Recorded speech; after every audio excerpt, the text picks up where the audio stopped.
Salut, c'est Guillaume. Je vous propose de découvrir un extrait du prochain épisode de Course épique. Course épique, c'est chaque semaine un invité, une course, une histoire hors du commun. Je vous donne rendez-vous tous les mercredis pour découvrir un nouvel épisode et vivre une grande et belle histoire de course. Mais avant ça, place à un extrait de notre prochain épisode. J'ai toujours aimé le fait de me dépasser et d'aller vraiment donner le meilleur pendant la course. Donc ça a été le cas avec la course obstacle. Et ensuite, quand je suis revenu en Europe, c'était un peu, j'ai transitionné vers le trail et vers l'ultra. Donc il y avait toujours cette idée, une fois que la course est lancée, que le gun a retenti, là je donne tout jusqu'au bout. En revanche, j'étais à l'époque dans une mentalité totalement différente d'aujourd'hui au niveau de l'entraînement, où je donnais tout ce que j'avais pendant la course, mais entre les courses, par contre, il était hors de question de me prendre la tête avec un type de préparation, d'entraînement, de nutrition, de sommeil spécifique. Tu donnais tout ce que tu avais, mais dans d'autres registres. Voilà, c'est ça. Là, je faisais un peu n'importe quoi selon certains entre les courses. Et par contre, voilà, une fois que j'avais le dossard sur le dos, là, je donnais tout, mais il n'y avait pas de préparation spécifique, il n'y avait pas d'objectif de performance à l'année, etc. Tu voulais vivre sans contrainte, c'était une envie de liberté, enfin de prendre que le plaisir finalement. C'est ça, c'est un petit peu ça. Il y avait pas spécialement d'intérêt. Je pouvais pas jouer à part une victoire qui est arrivée un peu de manière surprise justement à Hawaï dans la Spartan Race.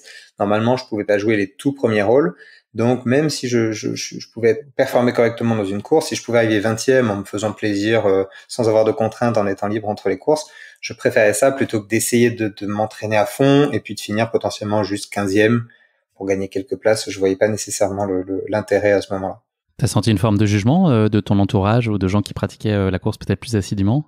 Alors il y a de l'incompréhension, je pense, un peu dans tous les sens, parce que les gens aiment bien raisonner en disons tout noir tout blanc, tu vois. Donc il y a un côté, soit on fait des courses complètement dingues et à ce moment-là il faut avoir une hygiène de vie irréprochable et il faut y aller à fond, soit on court pas pour la performance, on fait entre guillemets que des petits challenges et on se dépasse pas.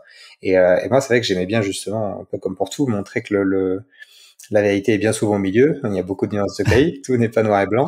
Donc ouais, certaines personnes étaient un peu ne comprenaient pas, disaient non mais c'est pas comme ça qu'il faut s'entraîner. Et puis d'autres au contraire trouvaient ça inspirant de savoir qu'on n'avait pas besoin d'aller, on pouvait avoir un boulot en même temps, on pouvait avoir d'autres choses, mais quand même se dépasser de temps en temps avec le dossard sur le dos. Donc La suite de la course à pied pour toi, ça va être en 2018 l'UTMB notamment comme point central. Ça marque aussi un virage peut-être, on peut dire ça, dans ta pratique et dans ton approche que tu décides de structurer un peu différemment de ce que tu faisais jusqu'à maintenant. Il y a vraiment un point de bascule, tu penses, que tu associes à cette UTMB 2018?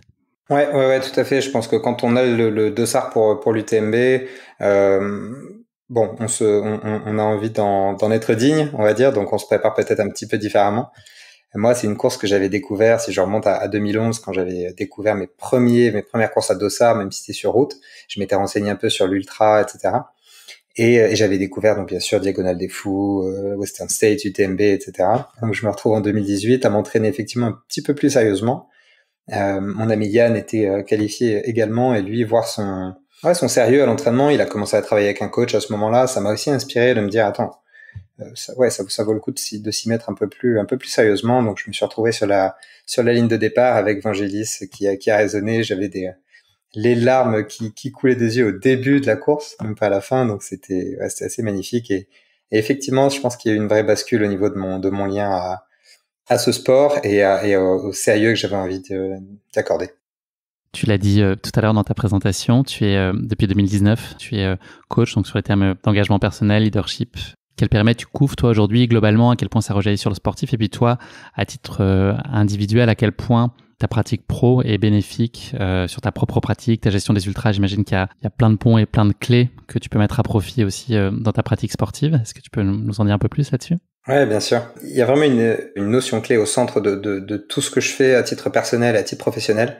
C'est vraiment cette notion d'engagement personnel. Ce que j'entends par là, c'est que on peut avoir envie de faire quoi que ce soit, de réaliser quelque chose d'exceptionnel, ou pas forcément d'exceptionnel, mais de quoi que ce soit. On veut changer quoi que ce soit dans sa vie.